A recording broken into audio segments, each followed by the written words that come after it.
Chilling tales for dark nights.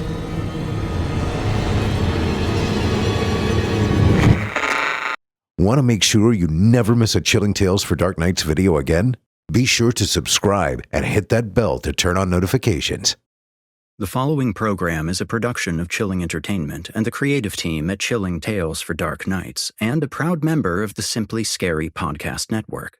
Visit simplyscarypodcast.com to learn more about this and our other weekly storytelling programs, and become a patron today to show your support and get instant access to our extensive archive of downloadable tales of terror. Thank you for listening, and enjoy the show.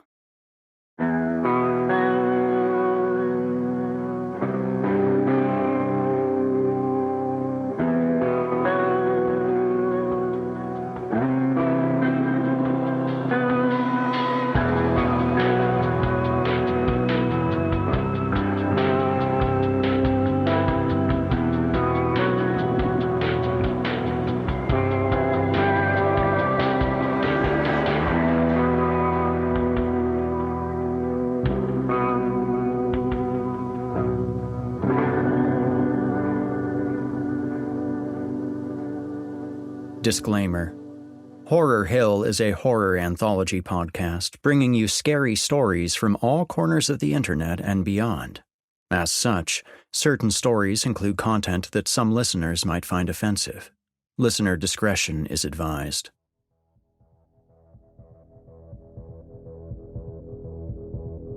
Hello there, listeners, and welcome back to Horror Hill. As always, I'm your host and narrator, Erik Peabody.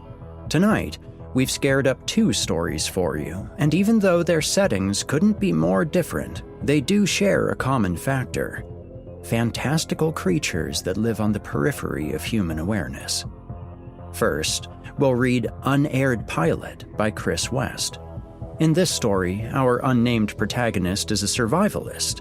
He thrives on being out in the wilderness, mastering nature and weathering the elements.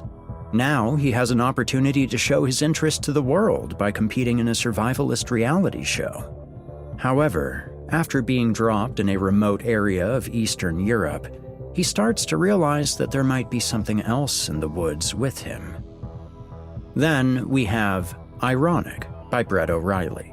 Our main character is the aptly named Karen Wheeler Brown, an unpleasant suburbanite with some truly bigoted opinions about her neighbors. After her neighbors install a few fairy doors in their yard, Karen has had enough and responds with an act of vandalism. Little does she suspect the consequences that her petty action will lead to. And listeners, while it doesn't get too severe, Karen has some rather choice words that she uses to describe her homosexual neighbors, so be ready to hear some minor slurs. Also, we're still running our fundraiser to help even out some financial hardships over here at Chilling Tales for Dark Nights. So if you want to help keep these shows running, head over to helpchilling.org and toss a few bucks our way. But for now, let's start hunting for some little beasties, shall we? You're listening to the free edition of this program. If you'd like to help support Horror Hill and also remove these pesky ads, head to chillingtalesfordarknights.com and click Patrons in the upper menu to sign up today. You'll get instant access to hundreds of ad-free stories, so what are you waiting for? Also, if you're watching on YouTube, do us a favor and drop a like and subscribe.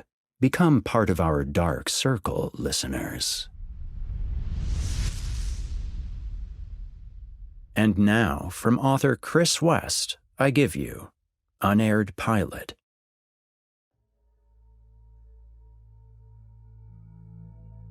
When I was 10 years old, I got lost in the woods while my family was camping.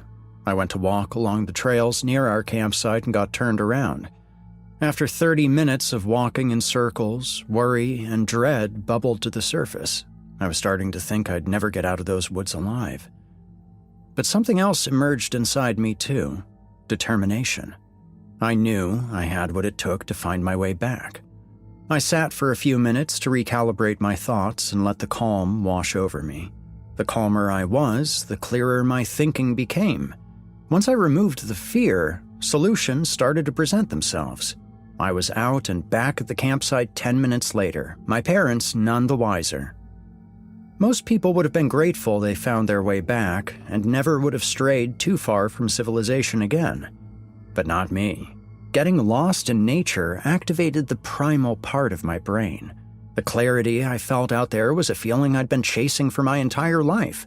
From that moment, I've thrown myself into the survivalist lifestyle and never looked back. 20 years on, I'm confident I can survive anywhere. I'm damn good at this. I was stoked when I saw the casting notice for the show at the Army surplus store. A production company was looking for survivalists to be dropped in the woods and document their lives as they lived off the land. I was built for this and applied as soon as I got home. Within a week, I did a phone interview. Another week, I was screen testing. And a month later, I was airlifted to the middle of some Eastern European wilderness to compete for a big cash prize. One thing that happens to you when you start down the survivalist path is that your sense of fear dulls. It's not that you don't get scared anymore. A charging bear would terrify anyone. But you learn to mitigate the feeling. When you turn your fear into a problem that needs to be solved, it takes the sting out of the emotion. Something stalking you in the woods? Stop, assess, and make a plan. Stay rational, and don't let the darkness creep in. Everything is a problem that needs to be solved. This approach had served me well for years. I've had some pretty horrifying experiences in nature that would have turned a weaker person's hair white. Sudden monsoons, bears raiding my camp, wolves stalking me as I gathered firewood. You name it, I've dealt with it. But nothing prepared me for dealing with a screaming Mimi. About a week into the start of the game, I was sitting pretty. I'd built a sturdy campsite, found a freshwater stream, and caught half a dozen fish. If things kept up, this wasn't going to be a problem. I also found myself getting incredibly comfortable talking to the camera. Sometimes I would narrate what I was doing and why and how it would help me. Other times I spoke to it like it was a friend I could unburden my troubles on. It helped keep my sanity. I had taken to watching the sunset every evening. It was my reward for surviving another day. Watching the orange globe slip behind the tree line became my daily mass, a moment to reflect and contemplate. There are no guarantees in life, only that it will end one day. Watching the sky turn from blue to black was a reminder to treasure every day we get to be on this side of the grave. My church, for lack of a better word, was near the creek where I gathered fresh water. It was about 500 feet from my campsite, so not a major hike, but everything was more challenging in the dark. I always took the camera with me because it provided a little light to help guide me back. I also got into the habit of narrating what I was seeing, or not seeing, of the world around me like David Attenborough. Was it dumb? Yes. Did it help make the vast darkness less scary? Yes. Would it get me more screen time? Absolutely. It was always better if I saw a squirrel or a chipmunk because I could list everything I remembered about them. But when I couldn't, I just invented creatures to talk about. While the creatures were imaginary, I was also drawing on a pool of information I'd found before I left. When I discovered where we were going, I did a deep research dive on everything I thought I'd need to know to survive out here. What started as discovering edible plants of Eastern Europe quickly devolved into looking up the area's lore. Eastern Europe is home to countless myths and legends. There was some pretty wild shit that would worry the most stoic person. I was hooked. I spent more time looking up monsters than I did anything else. In hindsight, probably not the best use of my time. But if I've learned anything from watching the show, it's that you have to entertain yourself first and foremost. If you don't, you'll go crazy. Narrating my nightly walks home was helping to keep me sane. There was a creative aspect to making shit up. Here we see the elusive deep woods gollywop. It stalks its prey before digging its knife-like appendages into the back of the unfortunate victim. The death is a painful one. My Attenborough is terrible, and I usually ended each extended riff in peals of laughter, but it did help to keep me sane. Plus, it made for good TV. Later that night, I woke up when I heard what sounded like a deer screaming in distress. That wasn't uncommon in nature. Deer get killed all the time. But what set me on edge was that it was really close, like 50 feet from my campsite close. I grabbed my knife and got my boots back on. I was ready to run if I had to. For the next hour, I heard the sickening snapping of bones and sinew as the deer was devoured by the predator. I wasn't sure what kind of animal had taken down the deer and wouldn't until the morning. I could look at the tracks and plan accordingly. Until then, I sat and listened to the tearing of flesh, the wet slap of meat hitting the ground, and the crack of broken bones. Whatever was out there was enjoying its meal. Naturally, I didn't get much sleep after that. As soon as dawn broke, I made my way over to where I heard the struggle. The scene wasn't what I was expecting. In my time in the wilderness, I'd seen plenty of kill areas, but nothing prepared me for this. It didn't look like the predator killed for food. It looked like it killed for sport. The carcass had been placed on its back against a tree. The deer was split open, and its insides now resided on the outside. They hadn't been touched. The antlers had been snapped and splintered like something heavy had hit it over the head, and there was blood and black goo everywhere. But the most unsettling thing was what I found along the top of the deer's back. There were 2 massive holes along its spine, like it had been stabbed by someone wielding dual machetes. For a second, I thought maybe one of the other contestants had made their way over to me, but I knew that was impossible. We were all scattered like seeds to the wind. But what else could have caused this massacre? I looked for footprints in the dirt, but didn't find anything. I assumed last night's rain had washed them out, but for a fleeting second, I thought that maybe something had covered its tracks. Needless to say, I was on edge the rest of the day. I did a little exploring to make sure whatever had killed the deer wasn't still hanging out near me. After a few hours of looking, I was certain that nothing was hanging around and went on with my daily routine. I had some projects I needed to finish and started working on them. I wanted to keep my mind busy so as not to dwell on whatever killed the deer. I was mostly successful. Toward the end of the day, I made my familiar trek to my church to pray for another successful 12 hours.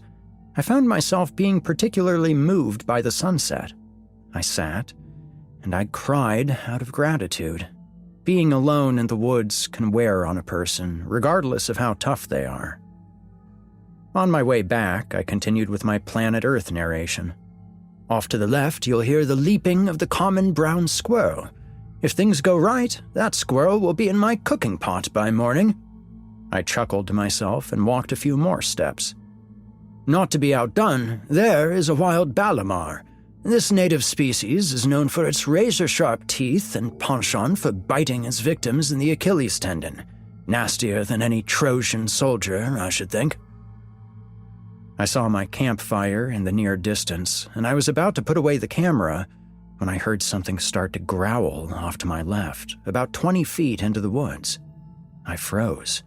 I felt for where my knife usually was, but remembered I'd taken it off to clean a fish and hadn't put it back.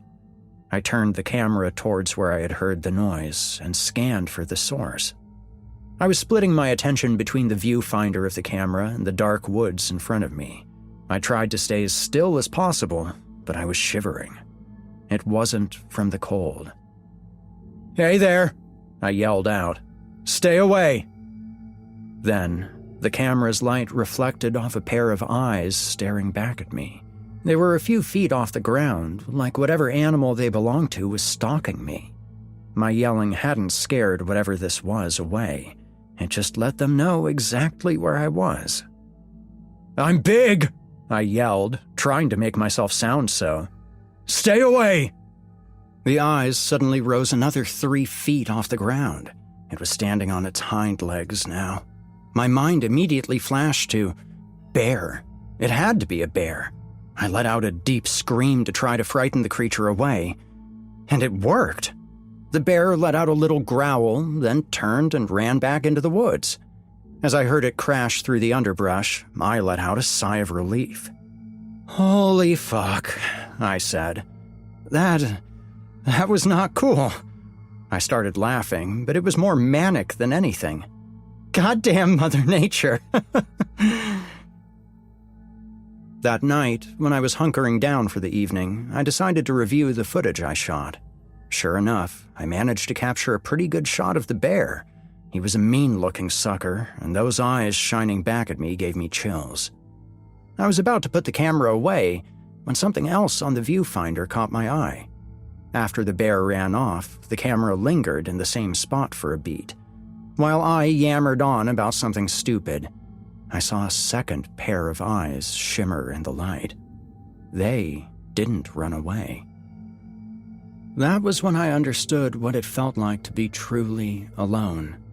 Granted, I had survived now for a few weeks, and things had gotten hairy at times, but nothing made me feel fear like seeing that second set of eyes staring back at me. Those eyes belonged to something that wasn't afraid of a massive bear.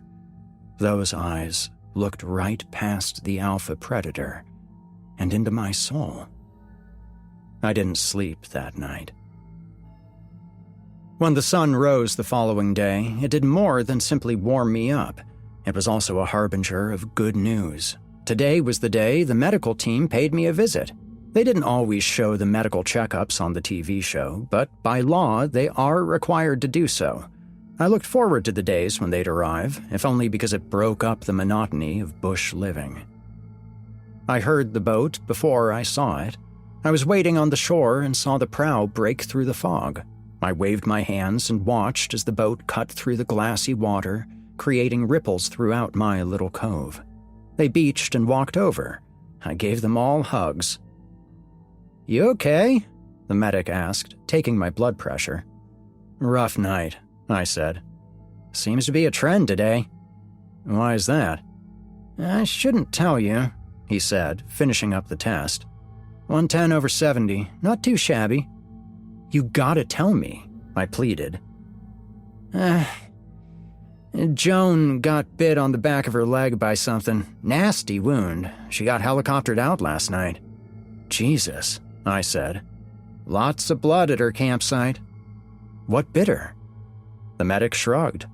"No clue. She told us she heard screaming before she was attacked. Screaming or bellowing, something like that. She was in shock, though, so who knows." "Oh my God." "Yeah, it's crazy. The teeth marks were unlike anything I've ever seen. Whatever got her did a number on her."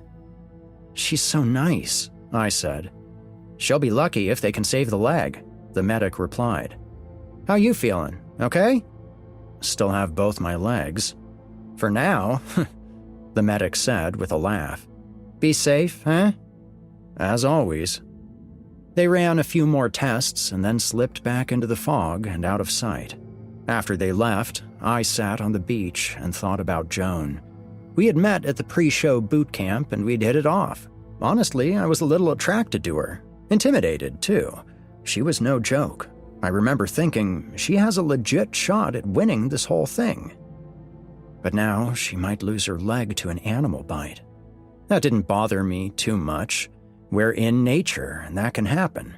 But the medic admitting they'd never seen a bite like that troubled me. I knew the woods well, and we got a crash course on the animals that lived in this area, and I was struggling to think of what it might have been. I stayed on the beach for a while. I knew I had things to do, but I couldn't will myself to get going. I kept going back to those second set of eyes. What were they? And what had disfigured Joan? I tried to imagine the pain, and I shuddered.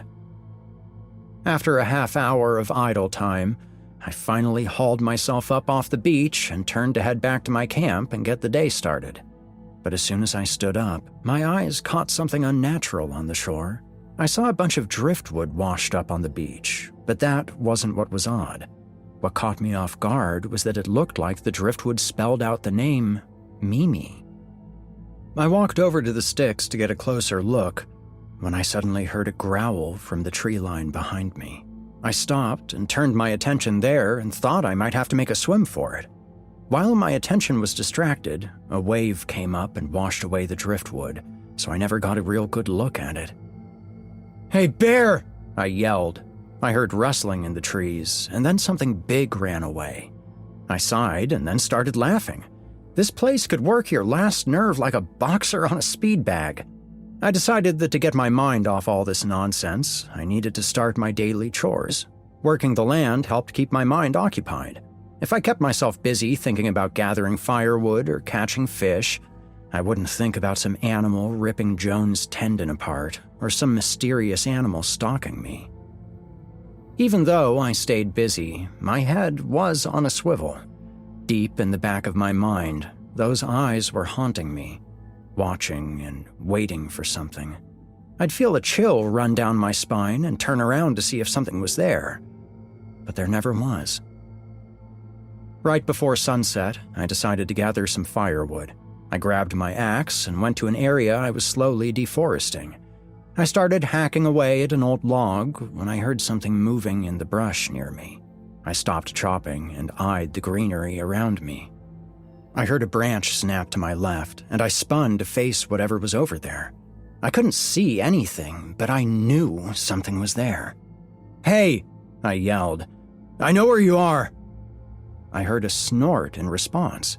At first, I thought that bear had made its way back, but then it started to yelp like a hurt dog. The screams were loud and stung my ears. There weren't supposed to be any wild dogs or coyotes near us, so whatever this was, it was mimicking them. "Hey!" I yelled again, trying to get my voice as deep and Barry White-like as possible. "I know you ain't a coyote!" The yelping instantly stopped. I clutched my axe handle so hard I was afraid I would snap it in two. And that's when I heard laughing coming from the bushes. Human laughing. I was taken aback. That couldn't be true. There wasn't another person near me for miles. I swallowed hard. "If you come near me, I swear to God I'll take your head clean off." The laughing got louder and louder. Then there was an ear-piercing scream. I dropped to the ground and slapped my hands over my ears. Whatever screamed took off running into the woods. After the ringing in my ears stopped, I scooped up my axe and hightailed it back to camp. I didn't get any extra firewood. I didn't go to church that night. I went back to my camp and debated tapping out. After an hour or so, I put the satellite phone back down and decided to try and stick it out. As the sun slipped behind the tree line and night came rushing in, I felt the hair on the back of my neck stand up. I knew whatever was out there would be back. I knew I had to stay vigilant, or something terrible would happen to me.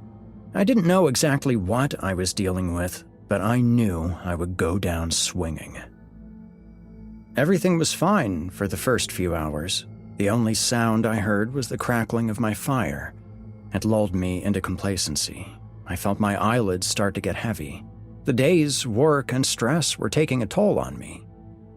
As I drifted into sleep, I heard the unmistakable sound of a woman screaming, in fear, right behind my tent.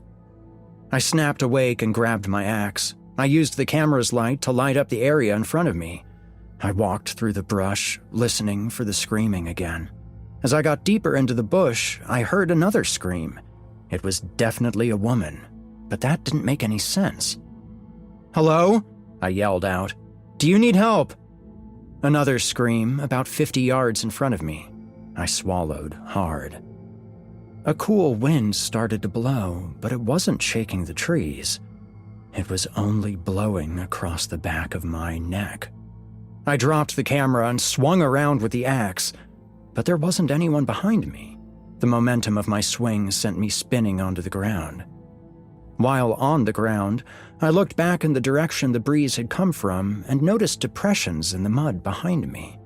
I grabbed the camera and shone the light on them to reveal cloven hoof prints. At first, I thought wild boar, but I hadn't seen any traces of wild boar near my campsite. "The fuck?" I said to myself. I pointed the camera at the hoof prints. They trailed off into the darkness. I stood back up and started following them. They went on for about 10 feet before they stopped at the base of a pine tree. I looked to see if they went around the tree, but they didn't. They just stopped at the bottom of the tree. It didn't make any sense. Then I felt something drip onto my face. When I touched it, I instantly knew it wasn't water. It was too viscous. I pointed the camera at my fingers and saw they were black, just like the goo I had seen where the deer had been mutilated. I cursed to myself, aimed the camera light straight up the tree, and craned my neck to get a good look. At first, I didn't see anything, but then another drop of the black goo fell onto my face near my mouth. A bit hit my tongue, and I nearly retched on the spot. It tasted like spoiled meat. I spat it out, and then heard laughing from above me. I looked back up and saw a pair of red glowing eyes and a row of razor-sharp teeth smiling down at me like a demented Cheshire cat.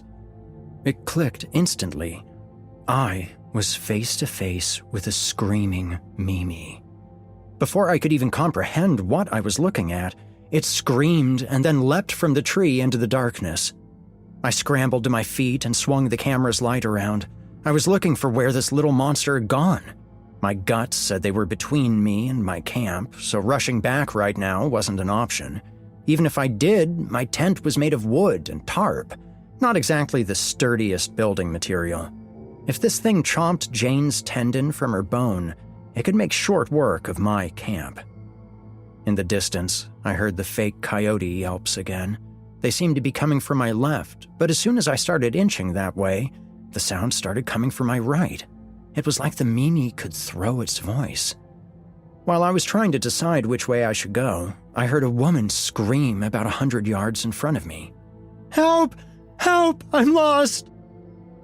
There was no logical way another soul was near me. No one would be. I was in the middle of the woods, miles from civilization. "I was with the medical team. We were out here to extract another person, but we were attacked by something," the voice yelled. "I ran and got turned around. If anyone can hear me, please help. I've been cut and I'm bleeding." I shut the light off. The woman's voice sounded sincere, and her story made sense. No one had ever been seriously injured by an animal in the show's history. If someone got bit by an unidentified creature, they might move in a team to pull everyone. Then I heard my name. The woman was yelling specifically for me. "I think your camp is near here. It's Violet. We met at boot camp. I did your first medical exam. If you can hear me, please help. This cut is deep, and I need help." Everything they said was true. Now that I had a name to go with a voice, I could see Violet in my head. We did meet that first week. She did do my first medical checkup. I knew Mimi was out there and was capable of mimicry, but how did she know that information? About 10 feet above me, I heard the growl of a bear. I looked up to see a tree snapping back as something very large jumped onto another tree. The way this massive pine snapped back, I was afraid it would split in two and fall on me. I rolled out of the way, but tried to keep my eyes on the canopy. "Oh my God!" Violet yelled. "I can see it! Please, if you can hear me, help! Help! For the love of God, help!" Then she screamed as the Mimi above me started laughing. There was no way this creature could do two different voices at the same time. Violet had to be there. She must be hurt. I turned the camera light back on. "Violet, I'm over here. Can you see the light? Follow the sound of my voice." "Oh my God, you're here. You're actually here." I moved away from the tree and near a clearing. I felt pine needles drop on me as the Mimi in the tree above me shuffled and split its attention between Violet and me. I still had my axe and wasn't above burying it into that monster's head if it came to it.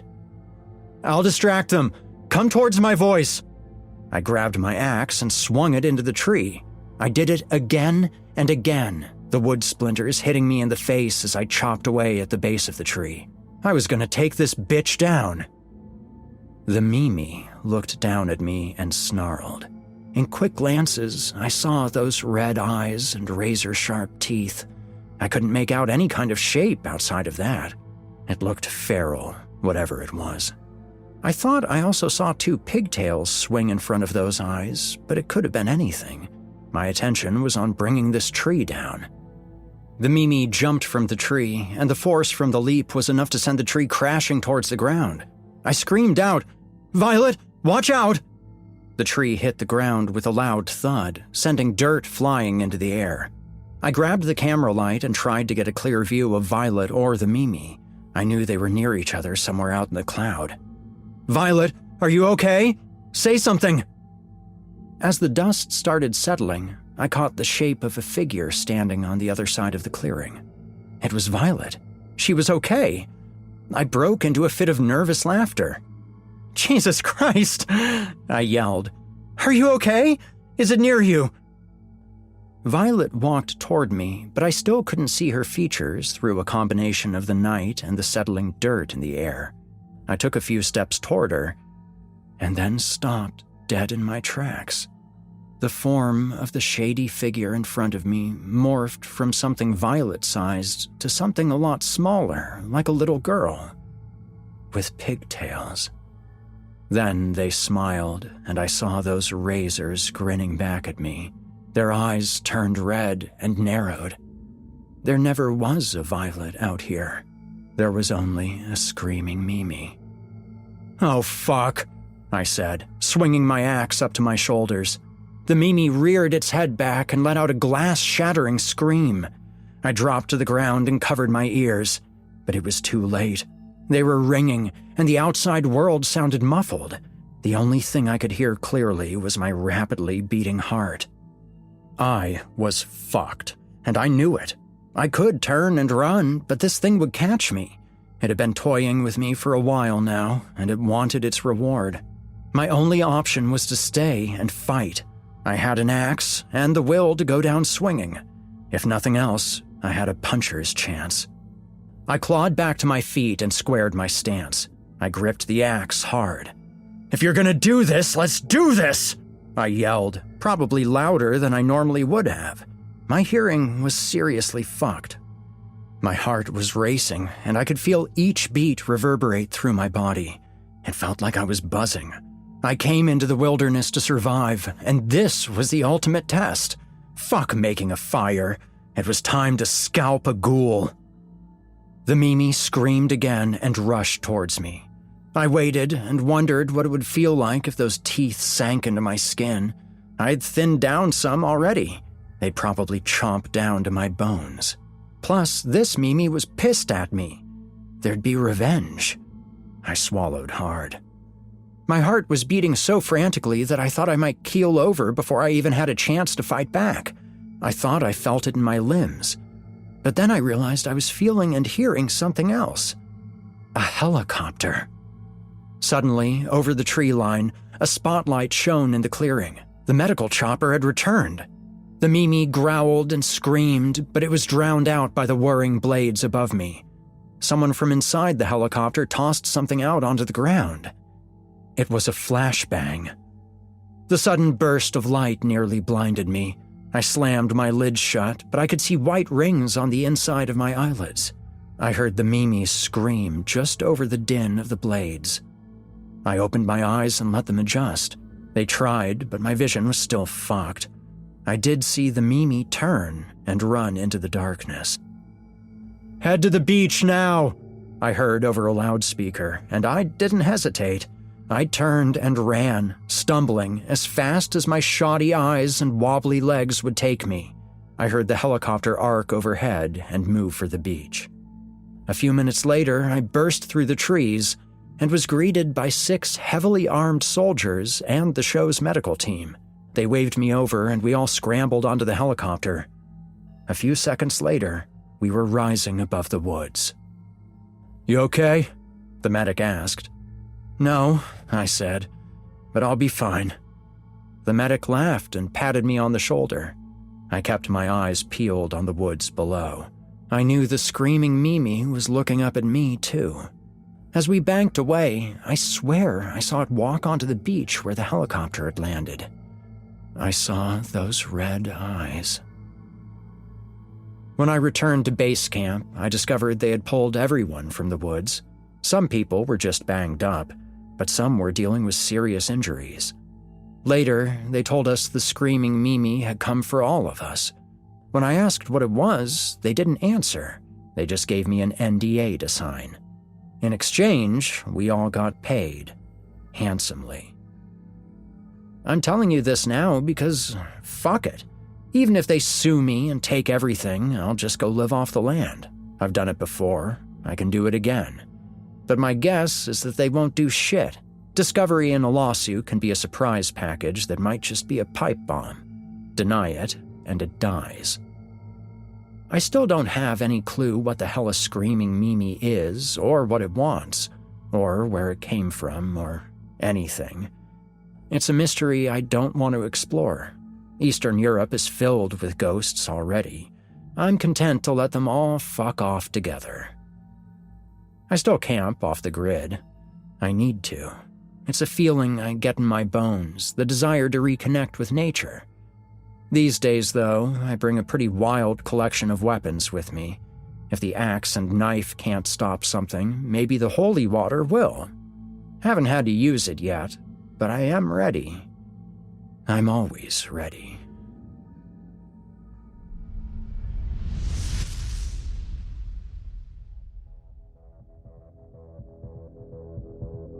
You've been listening to Unaired Pilot by Kris West. Kris West loves a good story and hopes you do as well. A former screenwriter, Kris has been writing stories since they first picked up a pencil. They enjoy all things spooky and scary, and a good falafel.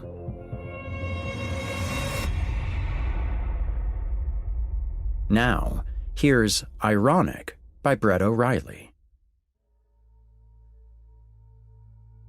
The president of the Canterbury Homeowners Association took a deep breath and rubbed his temples, wished the shrill sound in his ears would go away. It didn't. Then what exactly am I paying dues for? Listen, Karen, Mrs. Wheeler Brown. That is Mrs. Wheeler Brown to you. The president bit his lip, then his tongue. Mrs. Wheeler Brown, he continued, conscious of the HOA treasurer watching him with morbid amusement.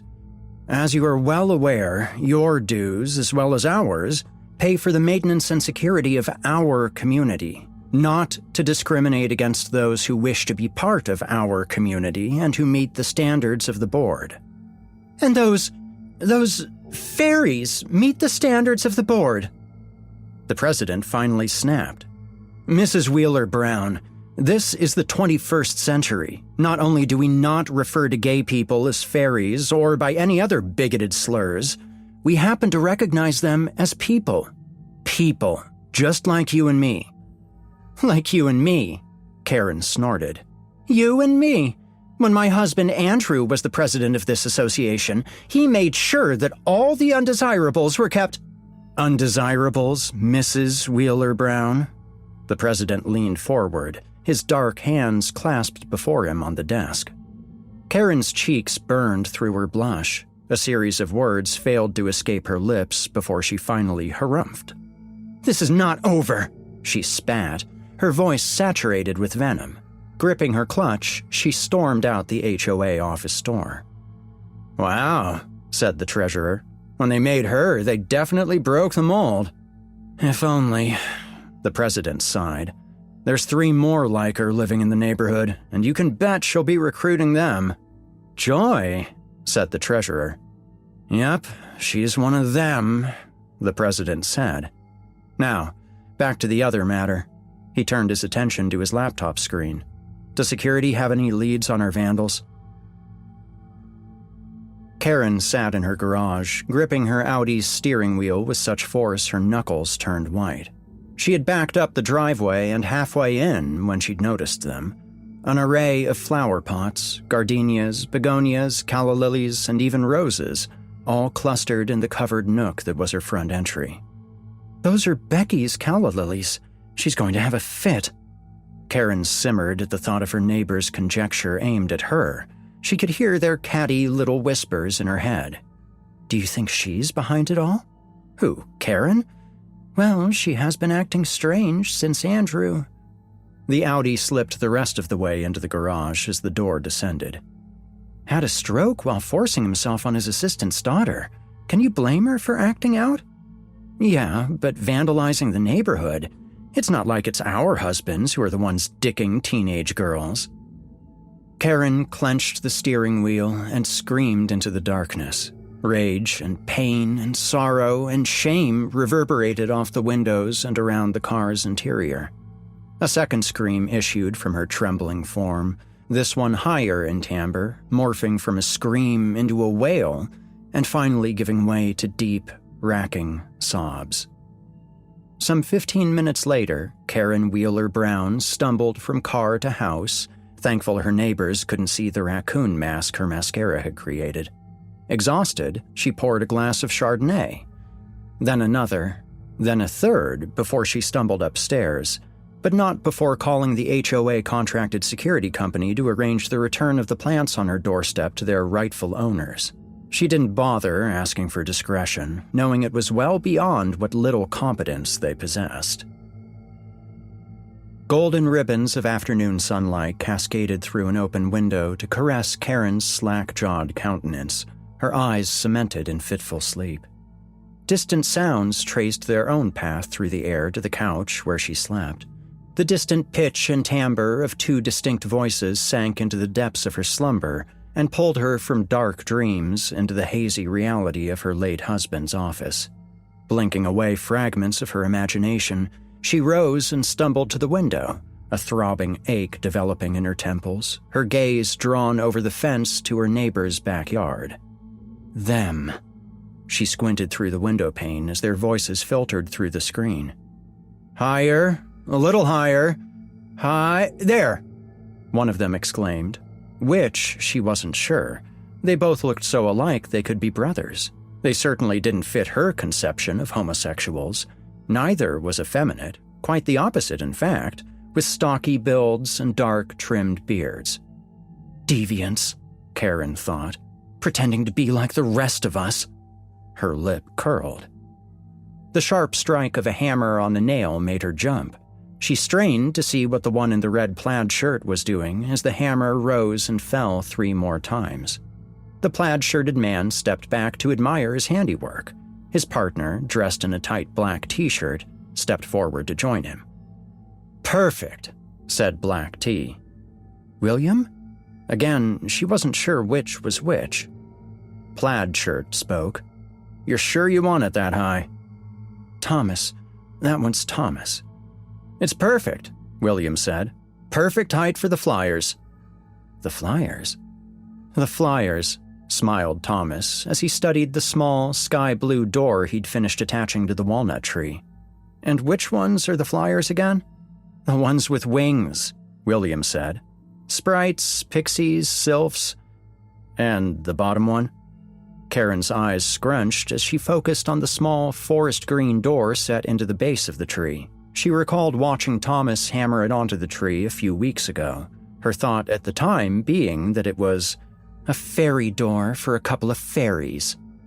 Then the doorbell had rung, a police sergeant and plainclothes detective on her front step with bad news. Her husband's stroke. Only worse news was to come, that his sudden demise had occurred during his attempted rape of an office intern.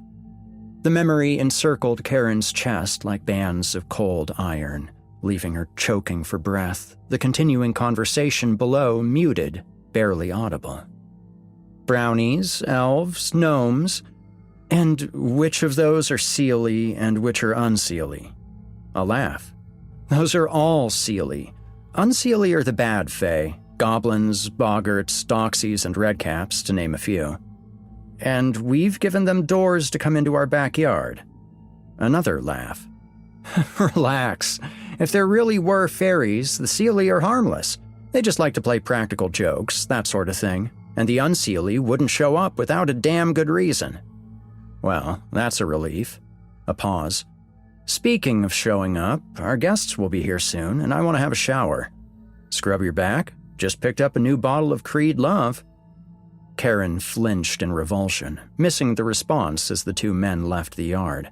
Her mind roiled in impotent rage at the thought of those freaks using the same shower gel on each other that Andrew had gifted her for her 47th birthday, mere months before he dropped dead in the process of raping a 17-year-old. And there the little door hung in azure simplicity, mocking her with its cheery demeanor, a false portal to a pretend realm of stupid, happy glamour.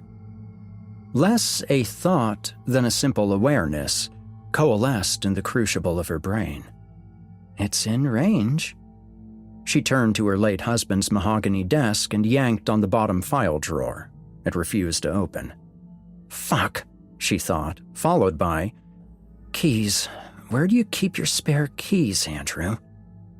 After a moment's thought, she went to the sideboard against the office wall and studied the collection of liquor bottles and highball tumblers situated there. Her eyes scanned the crystal and glass before landing on a small, stainless steel ice bucket. Her hand steadier than she expected, she reached out and lifted the lid, revealing a shiny key taped underneath. Too predictable, Andrew. You always liked your bourbon neat. She returned to the desk and, with a still steady hand, slid the key into the lock and flipped the tumblers. With grim determination on her face, she pushed the hanging folders to the back to reveal her prize at the bottom of the drawer. With a gingerness bordering on reverence, she lifted the high-powered slingshot into the afternoon light. Technically a primitive weapon, this one featured the lethality of modern engineering, with its polished modular grip, golden titanium alloy frame, and not one, but 3 high-tension, thick yet hollow rubber bands fastened to a durable leather shot pouch. She recalled Andrew once boasting about being able to kill a grouse with no more than a whisper. Not that she'd seen the bird, or any bird for that matter. Andrew had always hunted for sport rather than food, and had little interest in collecting trophies. Maybe I'll end up with a trophy, Karen thought. Markswoman of the Year. Diving back into the drawer, her hand returned with a leather pouch full of marbles. No, not marbles, she realized. Too heavy. Reaching inside, she pulled out a small metal sphere, its dark gray coloring too dull to be a standard ball bearing. Whatever, she shrugged inwardly, as long as it gets the job done. Moving back to the window and popping out the screen, she loaded the slingshot and sighted her target. Taking careful aim, she pulled back on the pouch, much easier than she expected, and, pushing out a breath, just as Andrew had taught her at the gun range, she fired. The cold iron ball cut through the air, soundless and, to Karen's surprise, amazingly accurate. The upper ferry door cracked in two, the snap resounding through the summer sky. Small blue wooden splinters and Lincoln green paint filled the air, along with the tiniest puff of smoke. Karen blinked, unsure of what she'd just seen. Paint? Smoke? She stared down intently at the walnut tree, where remnants of the door still stubbornly clung to the bark, and the slightest spatter of green coloring glistened in the now early evening sunlight. Something transparent but shimmery, like an oversized dragonfly wing, drifted down out of sight. Her brow furrowed. She returned to the desk and pulled out another ball bearing, hefted it in her hand, lifted it up to eye level and turned it, looking for seams or sutures in the metal that might indicate where paint could have been injected into its core. She found nothing. With a shrug, she returned the ball to its pouch. Maybe there was a paintball mixed into the pouch, she wondered, her mind glossing over the destruction wrought on the ferry door. Sure, Andrew must have mixed some paintballs in with the ammo. God only knows what idiocy he was planning. Purposely not looking into the neighbor's yard, she closed the study window without bothering to replace the screen, then went downstairs and grabbed a week-old charcuterie tray out of the fridge. On an impulse, she took the slingshot and ammo pouch with her, and a chilled bottle of Chenin Blanc. In an act of social defiance, she didn't bother with a wine glass. Very bored and mildly bloated, Karen tapped the button on the TV remote and watched the screen darken. Overwhelmed with ennui, she dragged herself off the couch and carried her plate and the near-empty bottle to the kitchen, where she scraped the remnants of dinner into the garbage disposal, which in turn reminded her that trash collection was the next day and the bins were still in the garage. "Damn it, Andrew," she said aloud. Putting out the bins had always been his job, which was why she'd missed the last collection. Just one more thing he'd dumped on her. She snatched the white trash bag out of the under-the-sink receptacle and headed for the garage, snatching the slingshot and ammo pouch off the counter along the way. She had wrestled the garbage bin, kitchen trash, and slingshot topping the near-overflowing contents halfway down the drive when she realized a Hyundai Ioniq occupied her bin's curbside spot. Looking around, she realized a few cars had stolen spaces along the street, though it was nigh impossible to say which one belonged to which house. This one, though, she was pretty damn sure whose house it belonged to. A bitter chill stirred in the cockles of her heart. Burning ice slid through arteries and veins and through her temples. Stiletto eyes swiveled to Thomas and William's front door, cracked open to allow golden light and the faint threads of some rap song to drift through. Probably holding one of their sick orgies, Karen thought. Fucking pigs. Anger drove her towards the distant entry, discarding any thoughts of vanity along the way, her legs unsteady and bare between the bottom of her robe and the tops of the Louis Vuitton pumps she'd hastily thrown on. She wasn't sure why she took the slingshot. The leather pouch of ball bearings she slipped into the pocket of her robe, as if it belonged there all along. Light and sound continued to filter through the open door, marked by the absence of human voices. I'm probably upstairs doing God knows what. She waited, ears strained to catch some indication of unholy acts. Nothing was forthcoming. It was almost like no one was home. Primeval instinct whispered in Karen's ear. She fumbled an iron ball into the slingshot and pushed the door fully open. A small foyer with a small, bright chandelier awaited her, not much different from her own home. The subwoofer continued to pound from a room to her right, French doors taking the brunt of the volume. The music was unknown to her, some techno crap millennials seemed so fond of. In front of her, a hall led down to a single swing door, to the kitchen, she presumed. Beside the hall, a set of stairs led up to a landing, where an arm extended limply through the balusters, before continuing on to the second floor. Karen stopped as electricity surged through her veins. With an odd dispassion, she studied the hand that dangled on the end of the arm. Not a large hand, but not a child's. Definitely a man's, judging by the general shape and the light dusting of hair on the dorsum and knuckles. "Run," an imaginary voice whispered in her ear. "Flee this house, lock the door to your own, call the police." Or not. Hide in her bedroom instead, waiting for the inevitable knock on the door. "Excuse me, ma'am, did you see or hear anything?" "No, officer, I didn't." "All right, ma'am, thank you for your time." Easy breezy, lemon squeezy, Chenin Blanc and Chardonnay. She climbed the stairs to the landing. The young man lay face down on the Saxony pile carpet, the cream-colored fibers stained sanguine around his head and ankles. Karen stared in horror at the bottom of his black Oxford and Argyle sock-footed legs, where the ends of his Achilles tendons lay exposed, white and ropey. She didn't bother lifting his head or trying to turn him over, strongly suspecting what she'd find. Again, a cold electricity filled her body. It steeled her nerves and sharpened her focus. She thought again about calling the police, when it occurred to her that one of the responding officers might be the sergeant or the detective who had stood on her doorstep a few weeks ago after Andrew's death. Some part of her didn't want that, yet some part of her did, to see them again only from a position of power. "Yes, detective, I investigated. They're my neighbors. We look out for each other." The irony of her imagined statement was completely missed by her. What was important was that she would be in control, the one delivering the bad news. Slingshot at the ready, she continued up the stairs. At the top, a large hallway ran down the center of the house, flanked by rooms that looked over the front and backyards. If she was correct, a bathroom to her left, followed by a bedroom, though Andrew had converted their own into his office. On the opposite side, 2 more bedrooms. The door at the end of the hall would lead to a master bedroom with an ensuite. 25 years here, and I never realized things were so cookie-cutter, she thought.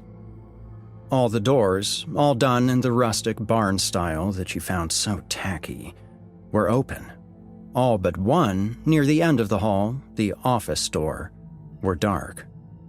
Well aware that dark did not equal unoccupied, Karen worked her way down, mimicking the various police procedurals and action movies she'd watched with Andrew as she cleared each room without actually vacating the hall. Finding herself outside the lit room, she took a deep breath and swung out in front of the doorway, the slingshot's bands fully extended, iron shot ready to fire. For a long moment, Karen could only stare, comprehension refusing to fully sink in. The room itself stood in sharp contrast to her late husband's home office, whereas Andrew had furnished his with dark woods and leathers in a cozy, almost cramped space.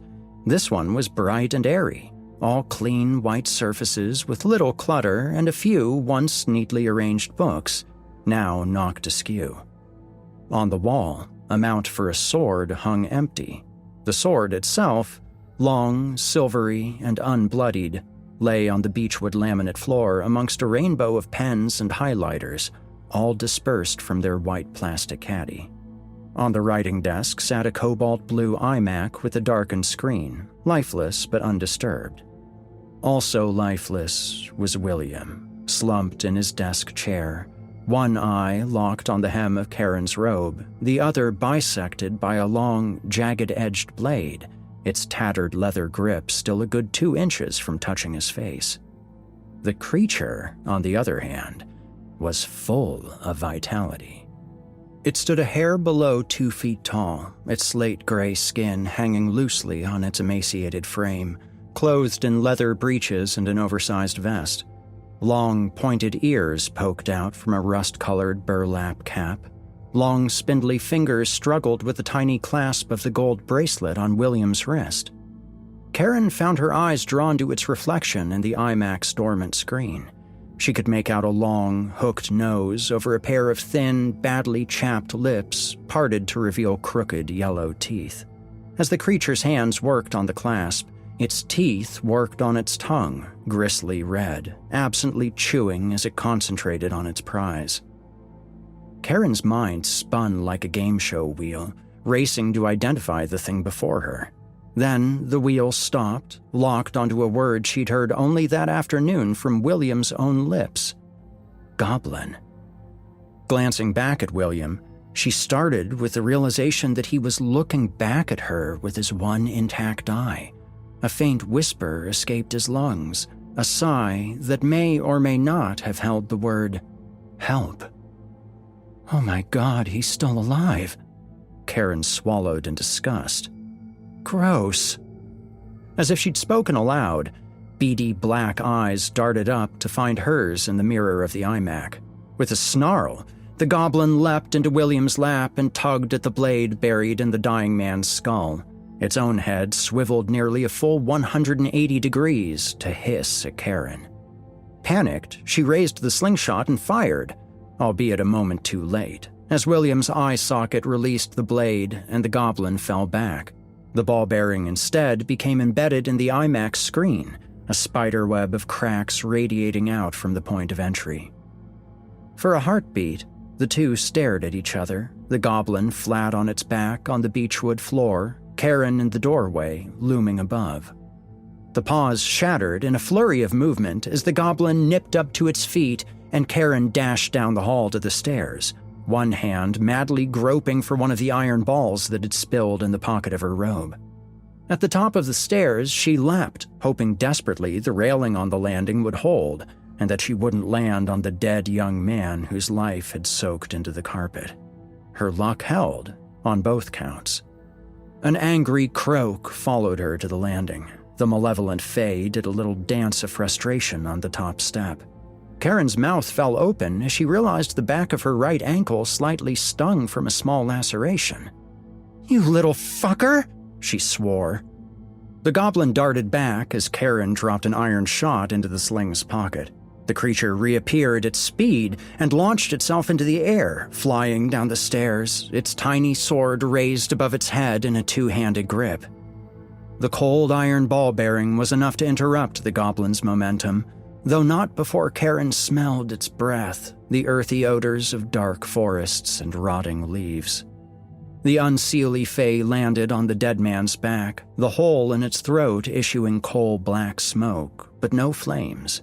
It thrashed about for a few moments before shuddering into stillness, the cavity in its larynx now the size of a billiard ball, every surface of it melted char. A few ragged breaths later, Karen began a slow descent to the first floor, reloading her weapon as she went. She'd only made a few tentative steps across the granite tile of the foyer when the front door swung shut, pushed closed by something out of a nightmare. Over half again the height of the goblin, it clung to the door handle with 4 insectile legs connected to a humanoid torso. Beetle wings folded and unfolded as clawed hands flexed and unflexed at the end of 4 insectile arms. Its head was the worst, though. A mockery of a human face grinned at her, double rows of needle teeth set into a lipless mouth. Large red eyes bulged outward. Of a nose, there was none. Large, pointed ears, much like the goblin's, were themselves dwarfed by long antennae. Black fur covered the entirety of its body, in defiance of its otherwise bug-like appearance. Karen didn't hesitate. The metal ball left the slingshot before the thing could react, burning a hole right between its eyes and ricocheting off the door. The monstrosity slumped back against the door, dead, and to Karen's horror, still attached to the door handle. She turned toward the hallway and the kitchen door at the end, but stopped as the swing door began to open in her direction. She elected not to see what was coming and hustled across the foyer and through the now open French doors into the living room, where the music continued to play. She closed the doors quickly and quietly behind her and stepped to one side, surveying the space before her as she did. Lit by floor lamps in the corners, the living room had a warmth to it she hadn't expected.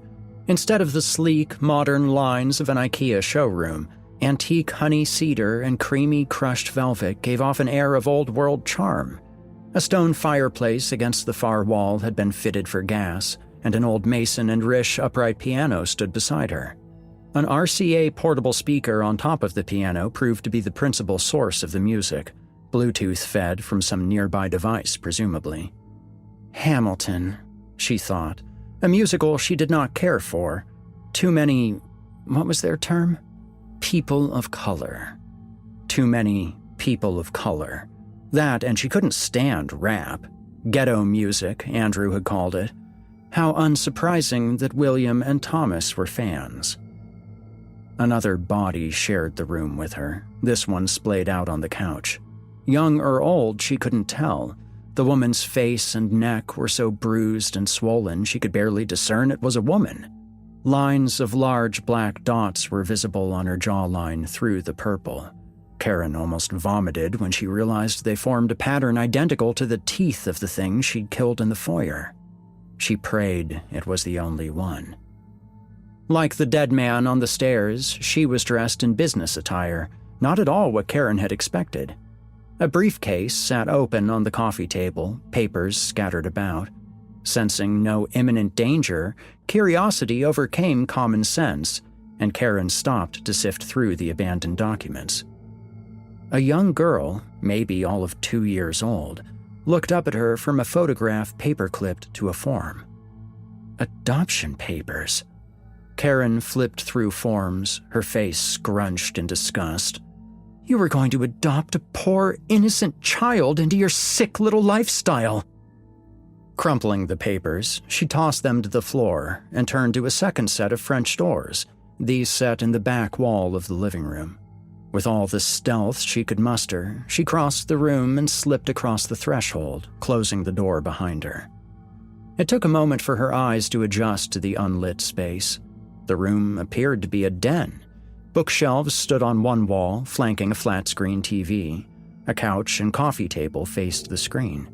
More barn doors lined the other walls, one to the left, which she guessed led to the hall, and one opposite the French doors, likely leading to the dining area, and possibly a way out. No other beings, living or dead, shared the space with her. After a moment's hesitation, she scurried to the dining room door, which sat slightly ajar. A glance behind her told her that no one she could see at any rate, stood on the other side of the French doors. Somewhat assured, she peered into the next room. The room was awash in light. From her restricted angle, she could make out a large dining room table covered in a sapphire blue tablecloth. Karen eased the door open with one foot, slingshot at the ready as she surveyed the rest of the room. A cedar china cabinet rested against the wall to her right. To her left, open space. On the far side of the table, a sliding glass patio door stood open to the night air, snowy curtains fluttering in a light summer breeze. She checked behind to ensure she was still alone. She was. She contemplated the best way to cross the dining room to the open patio door. If she went around the inside walls by the cabinet, she might escape notice, but could also end up cornered. Going left would put her in the open with no cover, though she would have the options to retreat, attempt to escape through the kitchen swing door, or make a straight break for the back patio. Or she could always go straight over the table. Short, direct, but messy, with no guarantee she wouldn't injure herself in the process. Not to mention, it would be hard to shoot anything if she was halfway across a table on her hands and knees. The choice was obvious. She slipped through the door and ducked left, weapon at the ready. A quick scan of the terrain confirmed the layout. A wide space bordered the dining room, with another set of open patio doors set in the back wall. A modern kitchen, pristine and white with marble countertops and chrome accents, filled the far side of the room with a large island anchoring the space. I can't believe it's the same layout. Goddamn developers. I should sue. Karen dropped low, checked under the table for lurkers. All clear. She glanced back at the kitchen and stopped dead. A shallow, crimson puddle crept beyond the edge of the island, extending out from a pair of legs barely visible behind the far side of the island. Noises, barely discernible over the now distant throb of the speaker, reached her ears. A voice, humming some unknown tune, accompanied by a sopping sound, like someone using a mop to clean up a spill.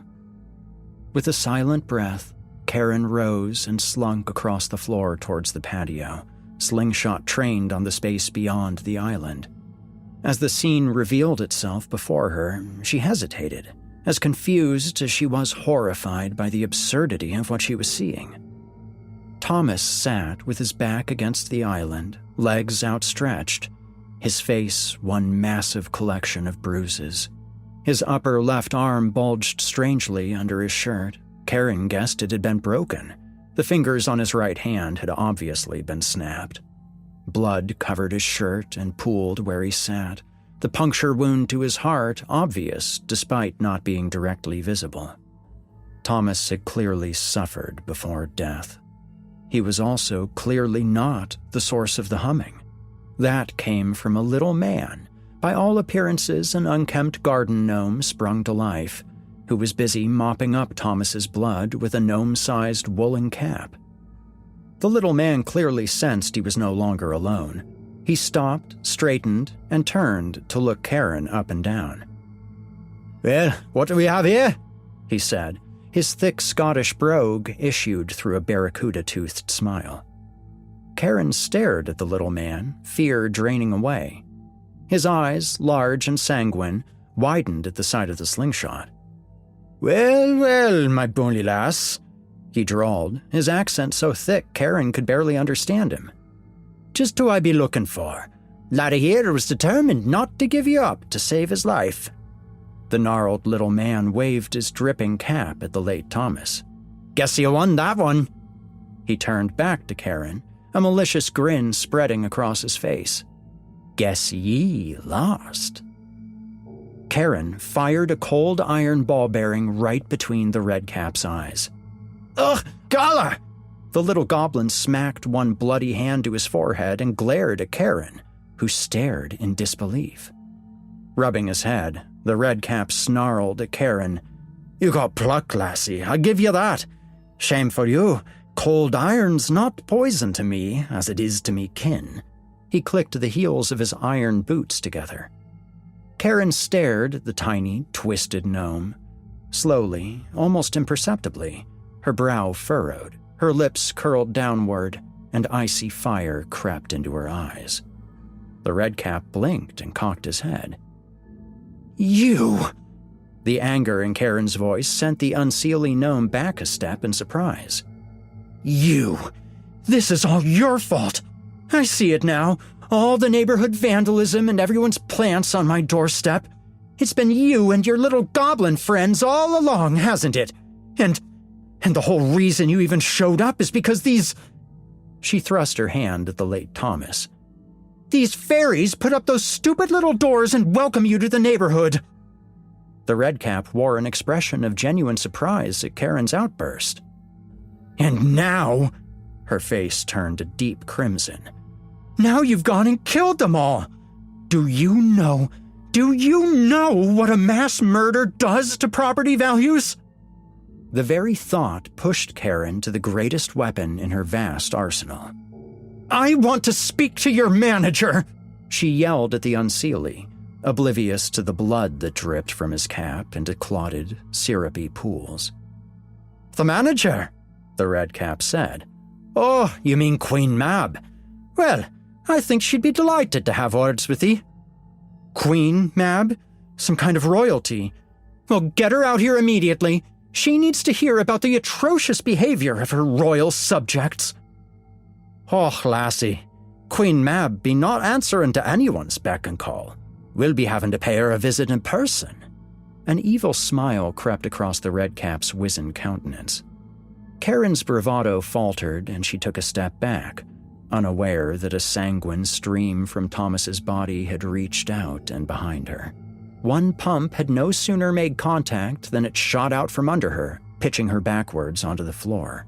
The slingshot skittered across the floor and under the dining room table, out of reach and out of sight. With impossible speed, the redcap was on her, straddling her in its iron boots, one hand gripping her hair with stubby steel fingers. "Let's go, lassie. Time to... What was it you said? Ah, yes. Talk to me manager." He flashed her another evil smile. With inhuman strength and unnatural celerity, he dragged her across the yard to the walnut tree. There, the lower fairy door stood impossibly open, a dark, empty space where there should have been bark. Without hesitation, the redcap marched across the threshold and pulled Karen Wheeler Brown with him, with nary a concern for the fact that she didn't quite fit. Detective Brown shifted uncomfortably on his haunches as he waited for the uniform to return. His eyes roamed over the scene, taking in the oddities. The broken half of a little blue door nailed to the walnut tree at eye level, the green one below it at ground level, gore lining its edges. An iron ball bearing with specks of green paint lying a few feet away, identical to others found throughout the house. And of course, the... "Detective Brown?" A voice spoke behind him. "Uh-huh." He neither rose nor turned around. 4 bodies, sir. 3 men, 1 woman. 2 of the men were the owners, Thomas and William Page. The other 2 were Brad Murphy and Jenny Chen. They're with Brighter Futures Adoption Agency. Looks like the Pages were looking to adopt. And none of them are missing? Not a one, sir. You confirmed yourself? Yes, detective. Well then, Detective Brown reached out with a ballpoint pen and prodded one of the two ragged ears at the base of the ferry door, diamond earrings sticky with blood. Who do these belong to?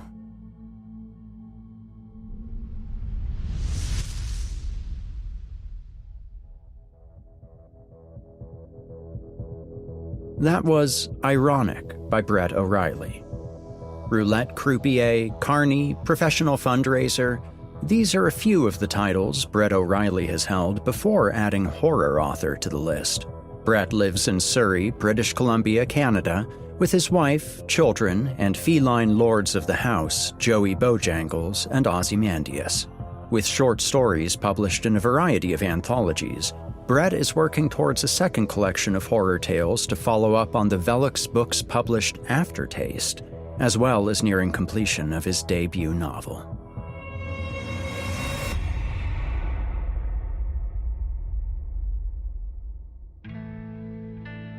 Any day I get to read about a racist homophobe getting their ears ripped off is a good day in my book. So many of the stories on this show end with some relatively innocent person bearing the brunt of some supernatural assault, and it's nice to see it happen to someone that truly deserves it.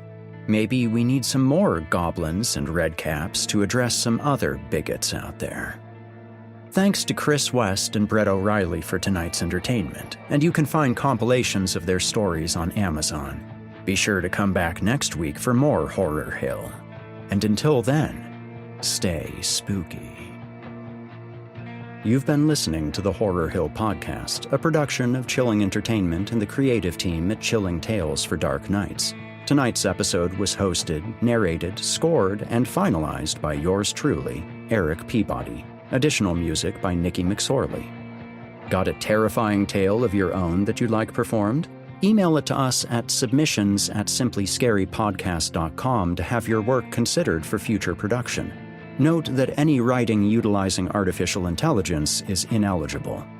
If you enjoyed tonight's episode, why not help us spread our dark presence online? You can follow Chilling Tales for Dark Nights on social media, and upvote, subscribe, and hit the bell notification icon if you're listening to this on YouTube. It helps us out a lot and also keeps you up to date on new episodes. If you'd like access to uninterrupted horror, free of ads and these annoying bookend segments, might I recommend signing up to be a patron? You'll get access to hundreds of episodes of this show, as well as everything from the other programs in the Chilling Tales for Dark Nights cabal. That means all of Scary Stories Told in the Dark, Drew Blood's Dark Tales, and more. It's a veritable smorgasbord of horrific delights. Head to chillingtalesfordarknights.com to get started. If you're looking for someone to narrate or handle audio production for your own personal project, I just so happen to know a guy. Email me at erikpeabodyvoice@gmail.com. That's ErikPeabodyvoice, and we can talk details. If darkness is what you're after, listener, your search is over. Yet, let it be known, you haven't found the darkness. The darkness has found you.